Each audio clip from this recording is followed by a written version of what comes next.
so kompeyo eddakiika ntono nnyo obeere ng'ompa ku matuugo obeere ng'owulira ebigambo bino. Omukyala bw'omubeera mubadde muli mu kazannyo mbadde nkusaba obeere ng'okola omulimu gwo gutya nti omwami agenda kubeera ng'awankawanka anoonya ekkubo naye nga taliraba mulaga ekkubo. Kwata embolo ye obeere ng'ogiraga olina okuba ng'eyingira.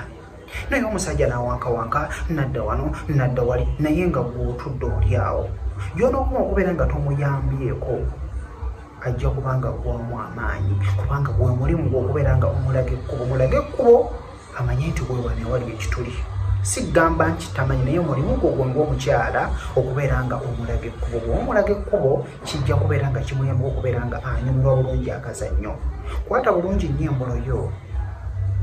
embolo ye obeere nga ogiyisaako mpola. Omukiro obeere ng'oguyisaako obeere ng'omulaga ekkubo abeere ng'alaba w'alina okubeera ng'ayingira. Kijja kumuyamba nnyo okubeera ng'anyumirwa. Era omukyala singa owulira nga waliwo owulira abantu nga wakunyonyogera mugambe nti wano eno mpulira ng'obuwoomi bungi. Bw'oba osobola okwekwatira ekitu ekyo kikwata okiyiseewo. Bw'oba osobola okukwata olukwala lw'ogwe ng'omukyala n'obeera ng'oluyisaawo kijja kubeera nga kikuyamba okubeera nga omala mangu. Bw'oneentuulako tojja kunyumirwa kagoba kubanga bba abanyumirwa gye bali. So making sure nti onyumirwa, making sure nti buli kimu kivaayo nga bw'okyagala. Naye bw'onoobeera awo ne weetuulako mukyala munnange gwali eyo gwandaba anfolowinga anjagala tojja kunyumirwa bulungi nnyo mukira.